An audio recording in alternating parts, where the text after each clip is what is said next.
Welcome to the Run Cult podcast, where running meets the culture. I am your host, Rebecca, and today we have someone who is very influential in the Atlanta running scene. From capturing major races, to the intimate moments of local run clubs, to working with major brands, she is out here in these streets and capturing the unique culture in her own way through photography. Now, welcome, CaughtbySid.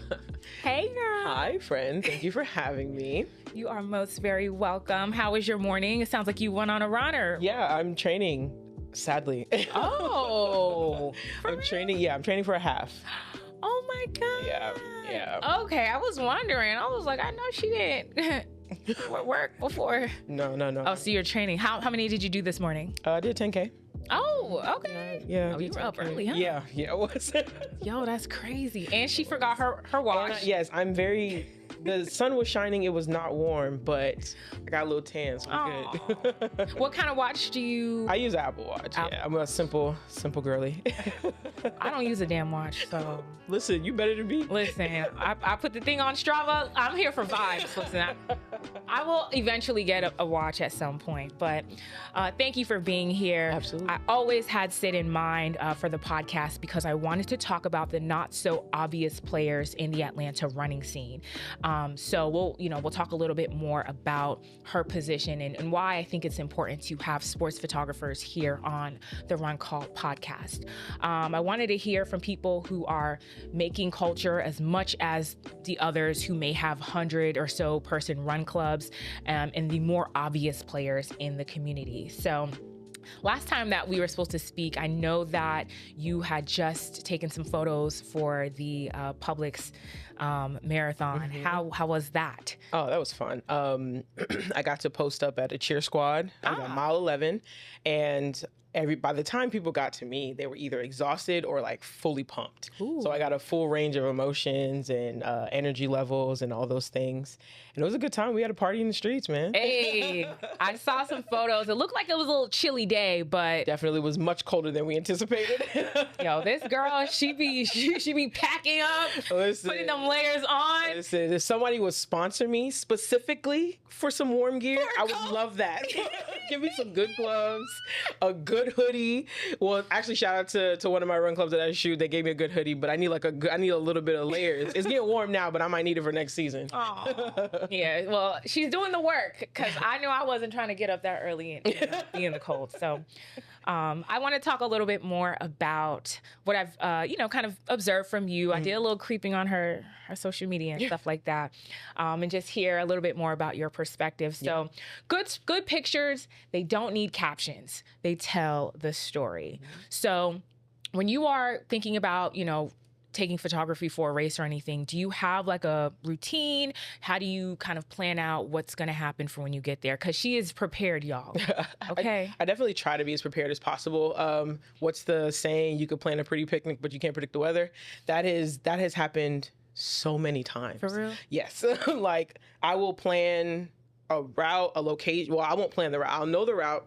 That's pretty much part of my process. I figure out what the route is. I figure out what is the most scenic for me to shoot, whether it's a beautiful skyline, whether it's just a clear space where I can get a really nice, even shot of the person, or if it's just somewhere where I can stand safely. Sometimes that's also something that I have to consider. And I kind of have to put all those things into perspective and say, okay, maybe I'll be at the beginning of the race. Maybe I'll be at the end of the race or towards the end. So those are things that I kind of walk through with myself to say, okay, will this make this shot worth it? Will I be able to get good shots from here? Will people see me? Things like that. I sometimes let people know that I'm there. Sometimes it's a fly by the seat of your pants type of a thing. I try my best to let people know, but also surprise them.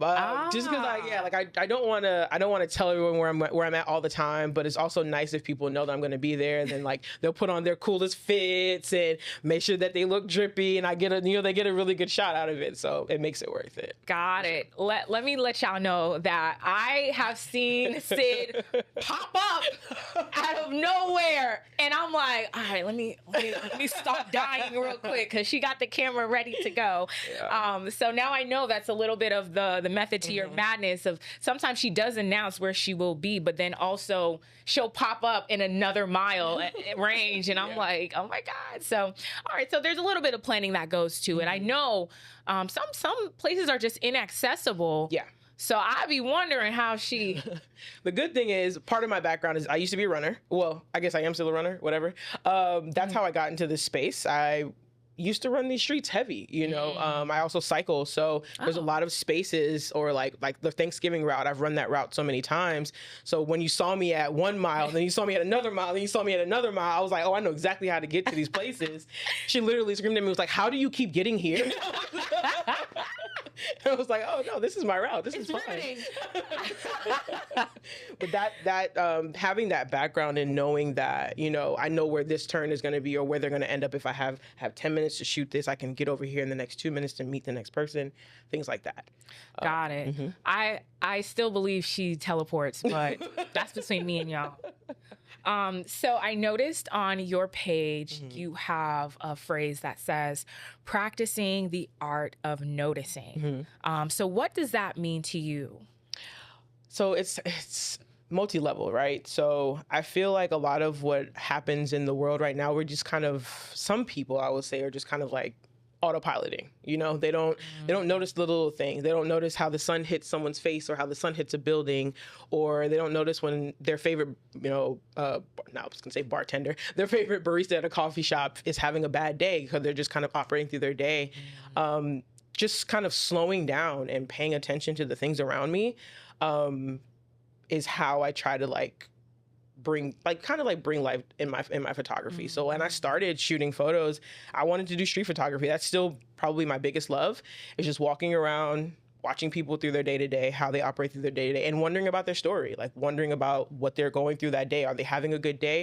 Are they having a bad day? Are they just on autopilot? Do they even notice me taking their photo? You know, things like that. And I found a lot of beauty in doing that. Sometimes I'll go to the park and I'll just sit and I'll watch people. So there's like a couple seniors that live in my neighborhood that'll like come through and they'll walk by and they'll say, hey, you're out here taking pictures again? I'm like, yeah, you know, just kind of hanging out. And them walking by, at first they never said anything to me. Then they started noticing that I was always there. Oh, wow. And they were like, have you taken my picture yet? And I'm like, only if you want me to. You know, only if you want me to. So things like that, where some people appreciate you noticing them. Like, you know, even to say like, I like your outfit. You know what I mean? Or your outfit looks good, or your hair is beautiful, or you have a beautiful smile. I always make sure that I compliment people when I take their photo as well. Because a lot of people don't feel noticed at all. Literally on, what was that, Thursday, I was taking a photo of a senior lady. And she's like, my mother and my sister are here too. You want to take their photo? I was like, absolutely. And they all came together. They all have this beautiful silver hair, all three of them. I'm like, oh my goodness. I'm like, y'all are beautiful. And they were just like taken aback that I noticed that they all had this hair and they all had the same smile and identical.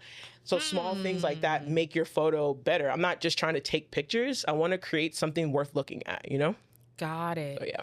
Do you, would you consider yourself a mindful person, or are you also kind of in the hustle? I mean, you know, that's how life goes sometimes, but how would you kind of put your... I try to be as mindful as possible. I really try to be considerate of people, their time, things like that. Even just like the space that we occupy, right? Sharing space with people, you transfer energy, you transfer, you know, your mood. You might walk in the door and say like, man, I'm not really feeling it today. And now all of a sudden that person's down. So it can happen. You know, I always just try to kind of show up as best as I physically can.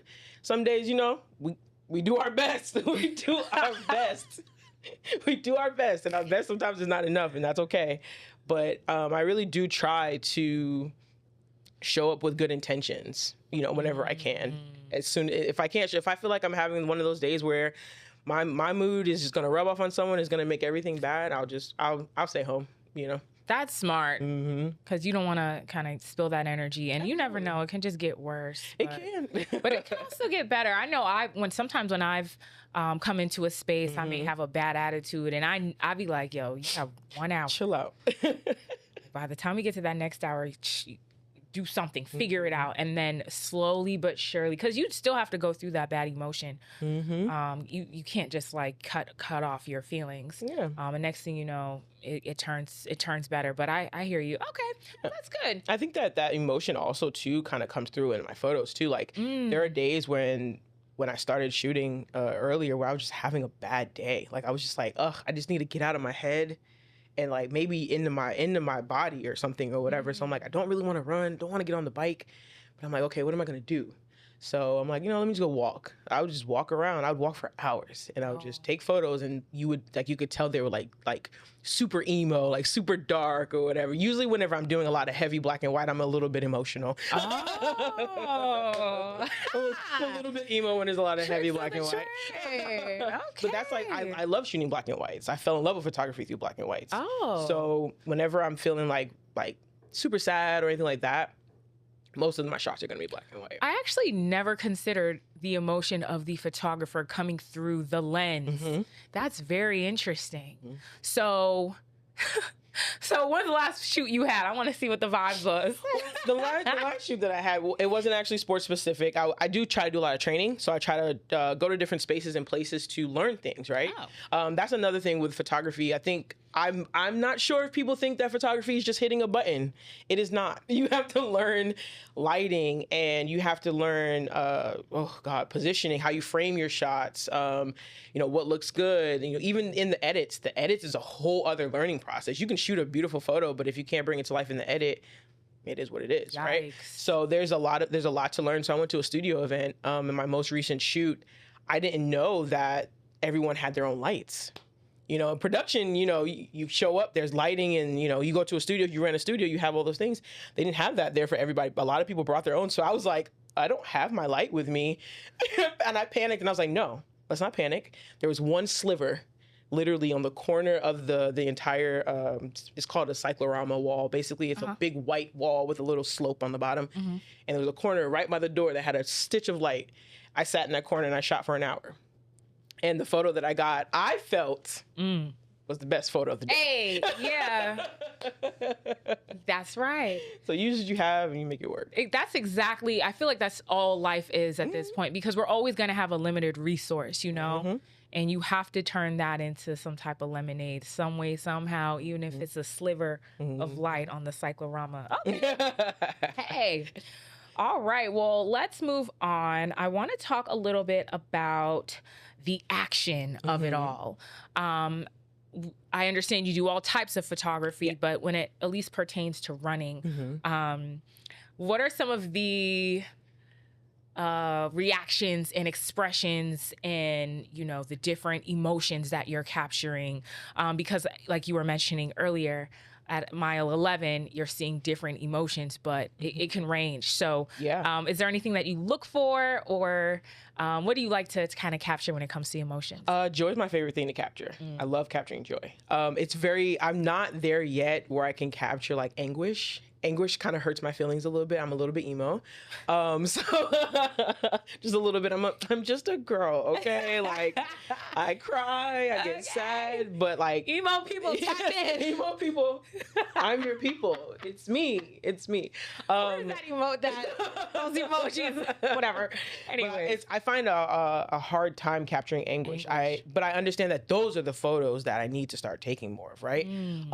Ironically, at the Publix half and marathon, there was a girl, and I think it was divine timing, because I feel like the Lord knows it's hard for me to do this, but she was coming down the hill, coming to mile 11, and she was just in tears.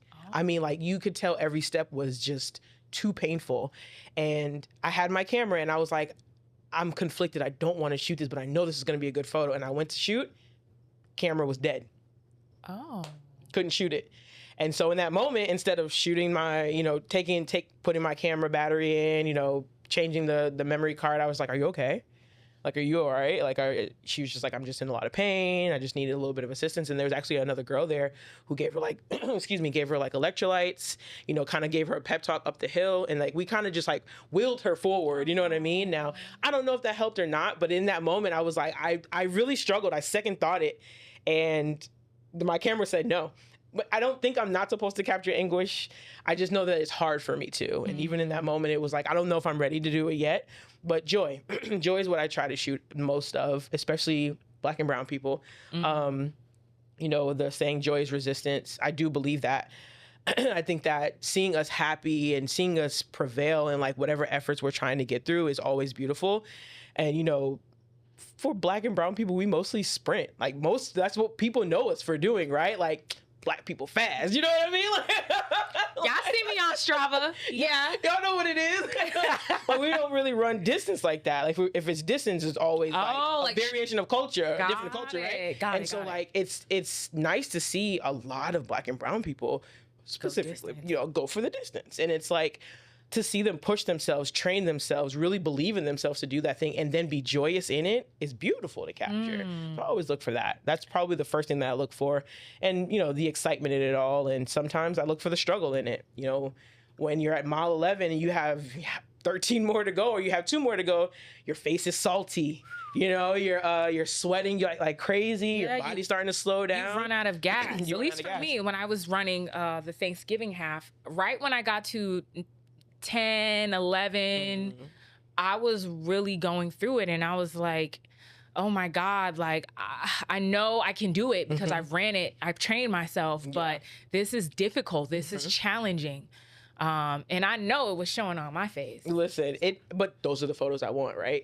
But people don't love those photos of themselves, but seeing that salt build up on your face or seeing like I think I shot the polar opposite. It was cold, so people had snot, and I was like, sorry friends, but it's a good shot. Not at all. It's not at all, because you're fighting through to get through, but it's also cold and your nose is running, and those are the things that tells that story. You know what I mean? Seeing there was one person who had ice building up on their face. It was so cold that day, and I'm just like, that if I take that photo and frame it properly, people can tell that person ran in the cold immediately. You know what I mean? So it makes it fun. That kind of makes me think about the point you made about anguish and not kind of being able to do it. Does would you say this requires a certain amount of like courage? Oh yeah. I think just showing up every day, especially in spaces where I'm on the side of the road. You know what I mean? Like I'm on the side of the road. I should be thinking about my safety, even just being out there. So at one point I didn't think my images were good enough because I just felt like I was just like aimlessly shooting and not, actually framing things up. And it's just like being out there in front of strangers, they don't know who you are. They don't know if they're ever going to see their photo. They don't, they can literally say, get that camera out of my face. They can do anything in that moment, but you have to kind of just show up no matter what, and with me showing up more, I moved past that feeling of like, I don't belong in this particular space or anything like that.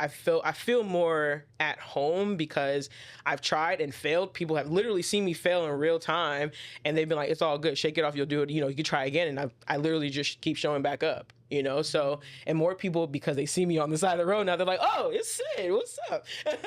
I think that's how I came across you actually initially. I think you had taken some photos for possibly like Hills or... Oh, yeah, Global Running Day. So, yeah. And then I think I'd seen you again, and I was like, oh, okay, well, I don't know her, but I've seen her before, so she might be halfway decent. Yeah. But I guess what I was trying to get at with that last question was the courage of capturing a heavy emotion. Yeah. That may also be private. Yeah. For someone and kind of going for it. In that particular case, the camera told you no, which I think is very interesting. Yeah. And a little bit symbolic. But sometimes when your camera is working, it still does it take some courage or effort to actually clamp down, because it's more of just like, because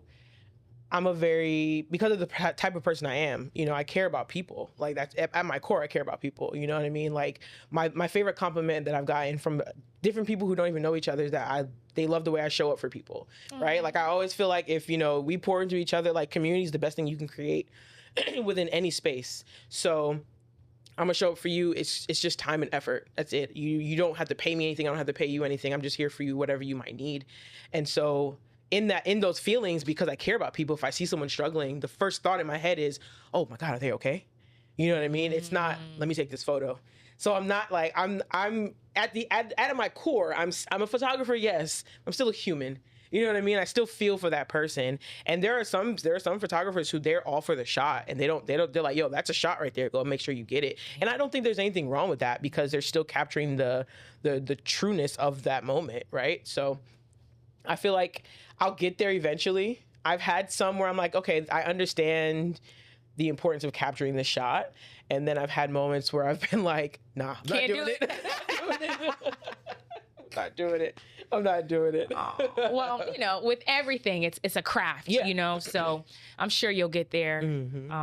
Next thing you know, you're going to get me crying. I'll be like, I don't want to make anyone cry. I don't want to make anyone cry. No, unless they're happy tears. We love happy tears. Right. We love joy. Got it. All right. Let's see. So, let's talk a little bit about some of your gear, in case there's someone, you know, who may be interested in getting into sports photography. Yeah. What do you shoot on? So I shoot on Canon. I'm a Canon girly. I started with a DSLR camera, and now I'm using a beginner mirrorless camera. The difference is just new technology, basically. One has a mirror that allows the light to hit and then puts light on your, you know, towards your image, and the other one doesn't, just because of upgrades. My camera is pretty much entry level still. It's not as fast as I want it to be, but it's okay because I'm still baby stepping things. Got it. It does allow me to take some fairly sharp photos. Oh man, it's a Canon R specifically. Sorry, y'all, I forgot to say the actual model. It's a Canon R. No R50, no R6, not yet, but R. Canon R6 is on my wish list. Oh. For anybody who wants to, you know, bless me. Let me get some funding, something. For anyone that wants to bless me, the Canon R6 is on my wish list, or the R3 if you really love me. Whatever that means. Whatever that means. It's just they're faster. They're just super fast. So what does that mean? So you'll get more shutters per minute or per second, excuse me. Oh. So like if I shoot sports, you want as many clicks as possible. You want as many shutters as possible, right? So like or frames, that's a better statement. Frames per second. So if you're running at a 6-minute mile, you're running super fast past me. If my frame per second is too slow, I'm only going to capture part of that moment. I'm not going to capture every single step. So just being able to have more frames per second is super important. Does that mean that when you press down on the shutter, it takes like 30 pictures? You can, yeah. You can go continuous. And then, so then from there you can select the best photo. You get a better chance of getting a solid shot, basically. But I will say, with not having as many frames per second, it forces you to try to be more accurate. So sometimes you'll be running towards me and you'll see me pointing my camera towards you. I'm trying to frame up the shot so that I can either capture you while you're further away, or when you get closer to me, I have a better shot of you, right? So there are some people who, when they see me, they're like, "Oh my God!" They're like waving their hands down the street, and I'm like, "Friend, keep coming, get closer," because that shot's cool. Like I can see that, but I want you to get closer to me to, you know, so that I can get a better shot of you. But you know, we want that full body, we want the fit, we want the shoes, we want the, you know, we want the gear, we want all of that. So if we want all of those things, I have to shoot on specific lenses, right? So whenever I'm shooting races, I go back and forth between a 24 to 105. Those are focal lengths. And then, or I'll shoot with an 18 to 35. That just means that I can do a wider shot. So the smaller the millimeter, so if it's an 18 millimeter, I can go really wide. And then if it's a little bit higher, like a 105, that's a more tight shot, right? Got it. So if you're further down and you want to flail your hands in the air, I can go to 105 and say, "Oh, hey, yeah, no, I saw that. I totally got that in frame." Got it. But if you're closer to me and you do that and I'm at 105, I see nothing. Because there's only a specific length that I can go. So just small things. None of that matters to most people, but they don't care when they see the camera. They're like, "Hey," you know, they just put their head in whatever, and it's cool, but it's frustrating sometimes because if there's a crowd of people, so like let's say I'm shooting the Publix, and you all are all still together and, you know, running one by one, and I'm trying to pick people out the crowd, people will try to like dart in, and then my focus will change. Oh my God. It's my favorite thing, but it's also so frustrating because if I have someone in mind, I'm like, "Oh yeah, look at this person," and somebody will go, "Nope." And now I don't have that shot. So it happens. Missing shots happens though. It's a part of photography. It's a part of shooting. You get better if you continue to practice. But with the gear that I have, I've been more accurate. It's not, your gear can't make you perfect. Your effort makes you perfect. Oh. So yeah, you can, I've had starter gear since I've started doing this. None of my gear is like high end at all. I'm not shooting like the people in the Olympics, you know, they're not doing like that at all. I don't have that stuff. Those huge scopes and stuff like that. No, none of the, I want one so bad. no like 500 millimeters, just like, oh, I can see everybody. No, I don't have that, but I do. My beginner gear works for me because I keep learning how to use it, learning if I'm in a shadow, what's that going to do to my shot? If I'm, you know, if they're running toward me and they're moving fast, I have to freeze them, but I also have to make sure that they're sharp. So it's a journey. Wow. I literally never really knew about any of that. Yeah. Photography is literally all about light. It's all about light. Like so when you're learning photography, you learn aperture, you learn ISO, right? You learn all the things. F-stop. Well, f-stop is aperture. All of these things are all associated with lighting. If you change one thing, it affects how your subject is lit.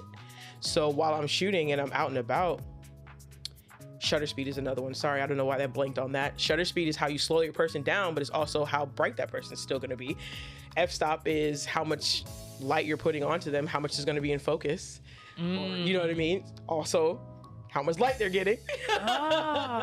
And then your ISO, also lighting again. Everything goes back to light. Interesting. Photography is all about lighting. So you'll see like the content girlies, when they have all their little lighting on, all that matters. It makes their images more crisp, even if they're using their iPhone, right? People can take beautiful photos with their iPhone because if the lighting is great, it's not just like using a bigger camera, but the quality goes up when you have good lighting. Damn. Yeah. Guess I gotta get back on TikTok shop and get me some lights. All of it comes down to lighting. So if I'm in a shadow, sometimes that's great. Sometimes it's terrible, but I prefer like overcast. Overcast, like, daylight is beautiful. It's nice and even. You don't have to worry too much. But if you're out and it's like super harsh sun, what am I doing with that? But there are tricks to the trade that you can add, like, you know, getting ND filters that just kind of like calm the sun down a little bit, make it not as harsh while you're out and about. So, because you can't fight the sun. Right. So it's gonna be there. Got it. So yeah. Cool. Well, tell us a little bit about the your portrait series, the Victory Lap. Yeah. Or Victory Lap. Tell us a little bit more about that. Just so you guys know, she was offering some photos during I think it was right after the Thanksgiving half. And she posted it like on her page or on her story. And I jumped at that opportunity so fast because her photos are beautiful. And I'll make sure that I kind of show you guys some of them in the podcast video and on my page. So tell us a little bit more about that. I ended up getting a spot. I met some really cool other runners in the Atlanta community. We all got to kiki and kind of just, there was runner camaraderie in the room. And the photos came out absolutely amazing. So tell us a little bit about where that idea came from. What is Victory Lap? Oh man, Victory Lap is my love child. She's my baby. It was just my way of showing appreciation to the run space. I've been in the run space since like 2015. Oh, wow. So it's been a very long time. I've not been a photographer since 2015, but I've been in the run space since then. And since I've joined, the running culture, if you will, it's always been inviting, whether it's been with me on foot or with me with my camera, I've never felt shunned. And so for me, I just wanted to kind of help people commemorate their abilities or their, what they were able to accomplish within the year. The running scene in Atlanta specifically is huge. It's like blown up, right? And I think that it's so beautiful to see because at one point it wasn't quite like that. You know what I mean? There's so many young Black people running around the city and like leaning into their fitness, and it's like it feels like 10 years ago right now. You know what I mean? Like, wow. When back when I was running, it wasn't that many of us, but we came together and we did our thing. So it's really, really beautiful to see. So I wanted to kind of share space with those people and kind of say like, hey, like I see what you've done. I see your abilities. I see your efforts, and we can celebrate it with this photo series, just showing off your medals. You know what I mean? Like, come fly, wear your gear. If you run with a group, if you don't, that's cool too. You know, just jump fresh and come out and let's take a photo. You know, and it turned out beautiful. It was pretty cool. So I enjoyed that. So, how many volumes have you done? I've done 2. The first one was kind of like me kind of seeing what it would turn into. Got it. So I only did 10 slots. And all my 10 slots were filled, which was great. Including me. Including you. We got some really beautiful photos of you. And we did it in studio. Right. I was able to get a studio space for that, and I did it for free for everybody, just because I didn't know what the turnout would be, and I didn't want to put any pressure on anyone. Second round, I did recently for Publix, was a little bit smaller. I did it more outside because studios are not cheap, friends. Oh, don't we know it? Studios are not cheap. They do come at a cost. And so because I felt there were going to be more people, I felt it would make more sense to do it outside because I would need more time. So I would cut the cost for the time, and I would just make it really, really cheap. So I was doing 2 for $25. We didn't have as many people show up for that particular one because I think the timing was just a little bit off. I do believe I'm going to reassess how I do it if I decide to do a volume 3. I don't know. The people want more. The people have to let me know if they want it and if they're going to show up, friends. Okay, y'all. So you hear her speaking. We are going to, of course, encourage Sid to keep going in her volumes. I think it probably is just a matter of organization and like making some noise about it. So we'll talk a little bit more about how people will be able to find you at the end. Absolutely. But I think if we continue to do volumes, they'll be end of year. Oh, yeah, okay. End of year. So that way you have all of your accomplishments for the year. You know, you can think about it, you can pull up, you pop out, and then I have some tiny surprises that I'm working on. Like what? It's a surprise. Oh, right. Not me being enthralled.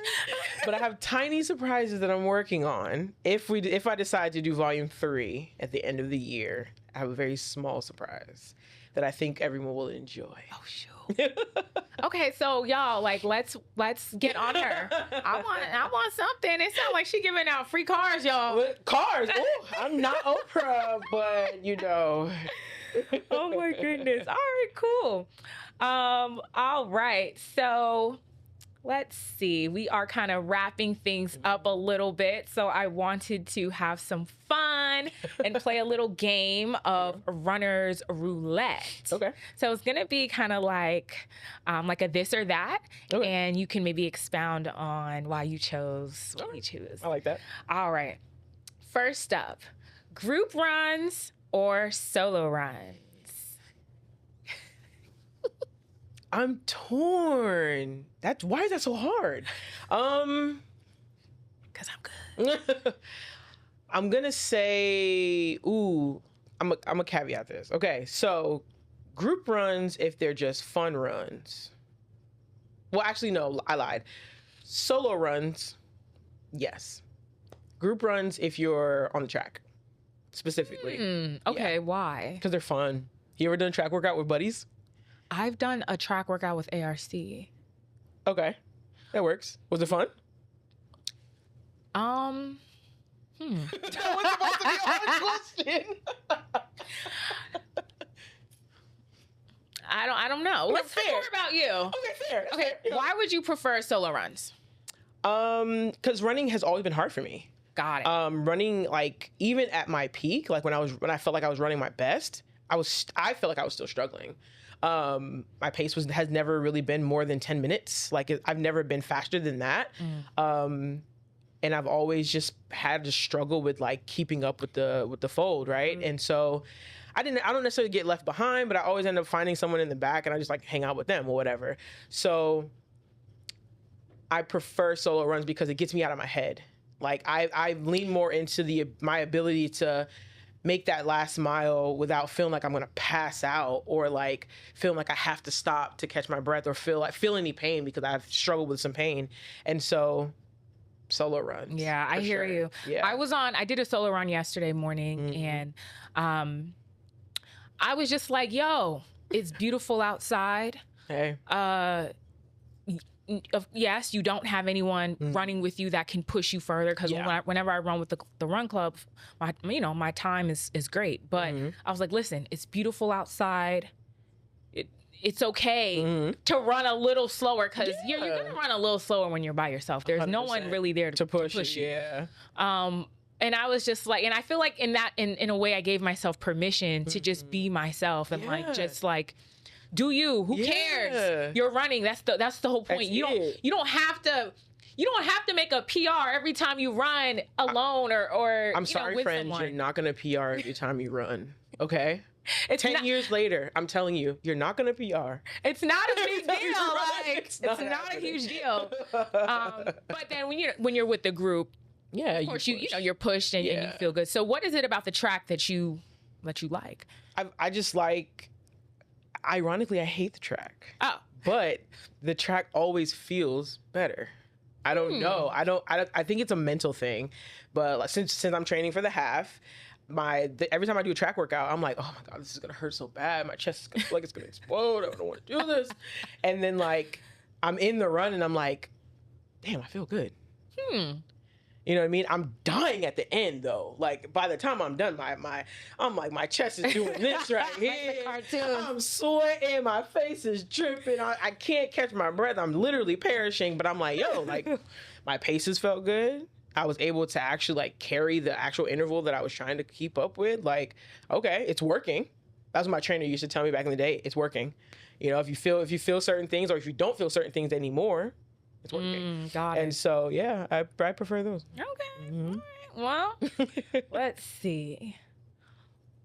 Long and slow run or short and fast?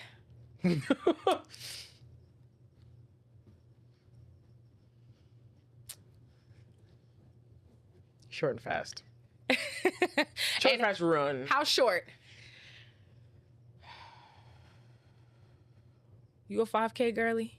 I'm a mile time trial girly. Oh. That fast. Yeah. I hate it because I'm always struggling at the end. But yeah. Interesting. Yeah. I'm such a distance person. Yeah. I'm not leaving the house for a mile. I don't want to do it, but I do want to see my trial time. So maybe that's something I can expand my mind into. Yeah, I think okay. Those are fun because they really push you. You really have to find a way to keep that pace throughout, and so you're forced to. I think those are I like those. They push me the most. 5Ks, 10Ks, they're cool, but I struggle with, like I said earlier, I struggle with a little bit of pain. So by mile 3, mile 4, I'm like, all right. Wrap it up. I'm good. I'm ready to get this over with. But lately with this particular training plan I've been doing, I've been learning to pace myself a little bit differently. And so now by mile 4, I'm not dying as much. So that might change later. Come back to me later and I might have a different answer.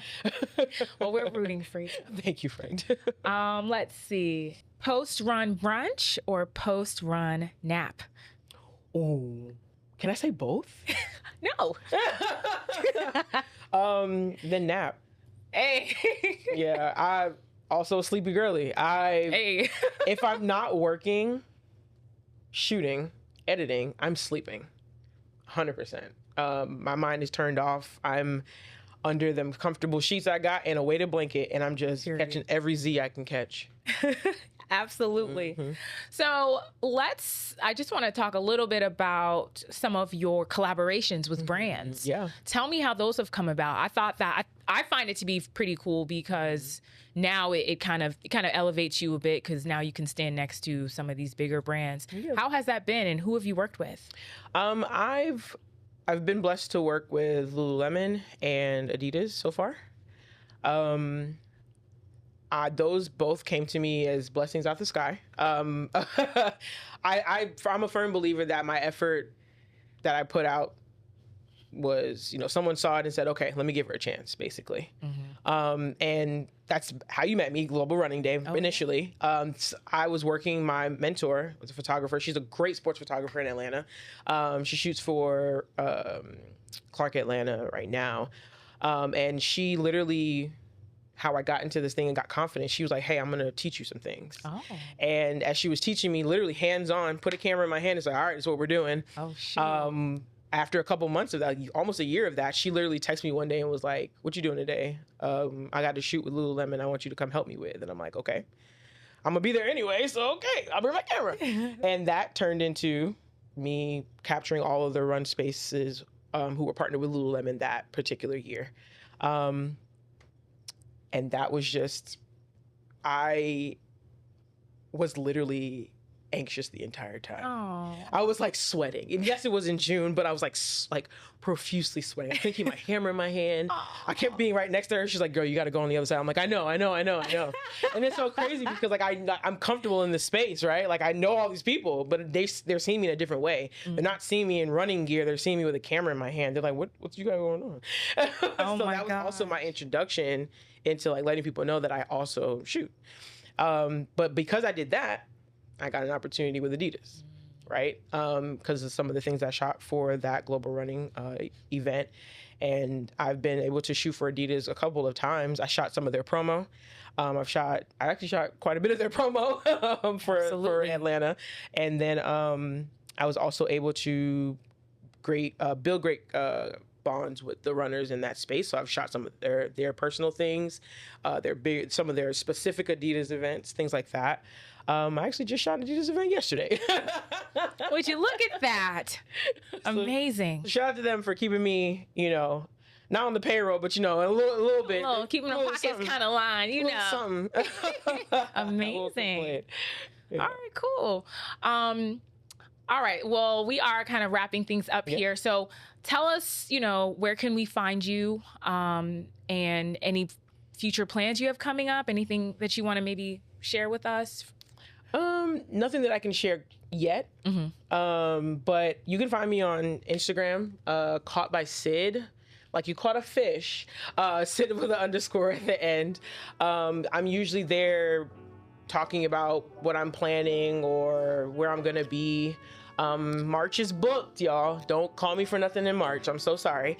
But April's open. If you have any sports photography needs, or if I don't know, you want a personal portrait photo session, hit me up. Hey. And when is your half marathon? My half marathon's in June. It's like right after Global Running Day, and it's in LA. Oh, shoot. So, if you want to pop out to LA. Let me see what Spirit got going. Listen, I wouldn't fly them that long of a flight, but okay. Hey, Delta. Listen, Scott Miles. Hey, absolutely. So any last words for someone who kind of may be feeling in a rut, possibly discouraged, or even may want to get into sports photography and kind of just feel maybe stuck? It could be any of those things. What would be, your words to maybe the younger version of you? Oh man, I would say continue to show up. Keep showing up. Keep shooting. Keep trying. Your effort is going to bring you way further than you sitting on your hands and not doing anything at all. Fail, and fail often, and learn from your failures. Those things will teach you more than not actually attempting anything at all. There are the reason why people have negative opinions of other people are because they're not trying things. You know what I mean? When you put yourself out there and you try, you have respect for people who, you know what I'm saying, who show up in the world. So it's very hard. It's never gonna stop being hard, but it'll only get easier if you continue to try. Got it. Thank you so much, Sid, for coming on the show. No Wasn't that problem. bad, right? I'm still sweating. Girlie.